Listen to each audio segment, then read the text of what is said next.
What's going on, guys? This is Miasin and welcome to my MARINCESS deck profile. So actually, I will be showing you guys two deck profiles. One of them with the Brave token cards and the second one without these cards but rather with Abyss Shark and Silent Angler. So the list changes a little bit more because it's a little more pure, but at the same time, it's still a MARINCESS deck nonetheless, so it doesn't really change that much.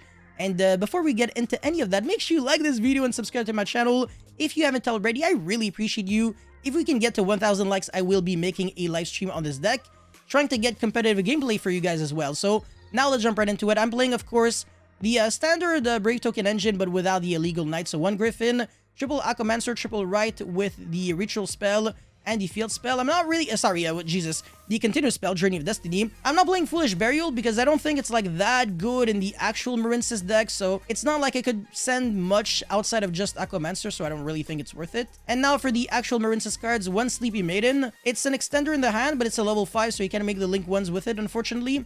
However, the graveyard effect can come up when you don't have the Battle Ocean, so you can banish it from the grave, and then equip one of your MARINCESS Link monster with another MARINCESS Link monster in your graveyard. So that can definitely come up sometimes. And then obviously triple Blue Tank. This is kind of like the Gazelle of the deck. Very, very good card. I really like it. One Pascalis. It becomes a little bricky if you draw it with Rite of Aramesia because its effect happens like when it's normal or special summoned. So you'd rather like special summon it from the deck or from the graveyard rather than summoning it from, you know, the hand. Well, normal summoning it from the hand when you have Rite of Aramesia because you're not really going to be using its effect. So one is all that you need. And then triple Spring Girl. This is very similar to Seahorse, but Seahorse is a level 3, so you can't make Bahamut Shark with it. However, you can summon it to a zone A-Link monster points to without having to banish a card. And Spring Girl, it's a hard ones per turn, just like the Seahorse. Yes. But you do need to banish a MARINCESS card from her graveyard in order to be able to summon it. I think it has to be a MARINCESS monster too. So yeah, banish a MARINCESS monster from her grave and then summon it, but it's a level 4. And then for the hand traps, I'm playing 9 of them. So 3 Ash, 3 Ash, 3 Droll, 3 Imperm, with I guess 2 other utility cards. So triple Tactic Talents and Call by the Grave. Really trying to squeeze this to 40 cards while also having a lot of Silver Bullet cards to counter the top tier decks. So I really think this is kind of as optimal as it gets, at least for the hand trap selection. But at the same time, you could argue maybe Nibiru could make sense, maybe Valor. I don't really know, it's really up to you at the end of the day. So yeah, that's it for these monsters. And now for the spells, like I said, 1 triple Tactic Talents, triple Sided Mining, obviously usually searching the blue tank, but if you already have it, then obviously you can search something else. Triple Dive because it's actually a good card to draw. If you draw it, you can search the Battle Ocean instead with your Sea Angel. And obviously if you have both Battle Ocean and Dive, the Dive doesn't have to just be a monster reborn. You can actually special summon a MARINCESS monster from your deck instead. So that's actually really nasty. So this is like a way better version of Salamangreat Phalanx. And the rest of the deck is just a little too self-explanatory. I guess the MARINCESS Wave, you can either play 1 or 2 or maybe 3, but I guess 2 is probably the number I most likely would recommend, but 1 also works. Because you can easily recycle back this card with the Coral Anemone or with the Graveyard Effect of Pascalis. After the turn, it is sent to the graveyard.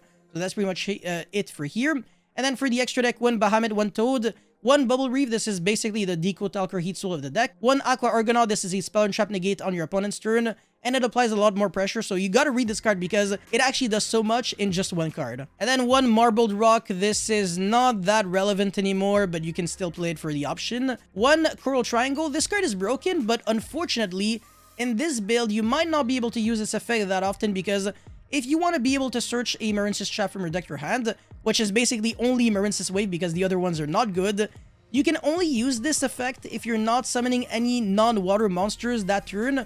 So in other words, if you started with Rite of Aramesia to summon your Brave token and then Griffin Rider, yeah, you're not going to be able to search your MARINCESS Wave, so the Coral Triangle doesn't do much. And that's one of the situations where Marbled Rock is better. But anyways, double Coral Anemone with 1 area. You can actually unbreak your really bad hands by going right into the Brave token and then searching for the Aquamancer, make area, crash the area, and then search maybe the blue tank, and then main phase 2 you get to play because you didn't really do too much with your normal summon. And then obviously Splash Mage, Crystal Heart, so you can make your Link monsters unaffected by card effects, double Blue Slug, and double Sea Angel. So 15 cards in the extra deck. And we're not really going to be covering much about the idea section, so we will go straight into the second deck list now. Alrighty, so this is the second deck list. I'm on 2 Nibiru, triple Ash, triple Droll, triple Valor, and triple Imperm. So, freaking a lot of hand traps. Oh my god, how many is this? 3, 6, 9, 12, 14 hand traps. So, no Brave token cards, but Trust me, you're not really going to be losing going second too often. And again, I didn't really change too much with the actual MARINCESS cards. I am playing 2 Abyss Shark with 2 Silent Angler, triple Blue Tang, 1 Pascalis, triple Spring Girl, and then triple Seahorse, but only 1 MARINCESS Wave. And I actually cut the Sleepy Maiden in this build, but you can actually keep it. And then obviously triple Goes in Match, because this deck can abuse Stealth Kraken very easily, because it's a joke to get 2 level 4 monsters that are water in this deck, obviously, because the Abyss Shark can be considered a level 4 if you're making a number monster.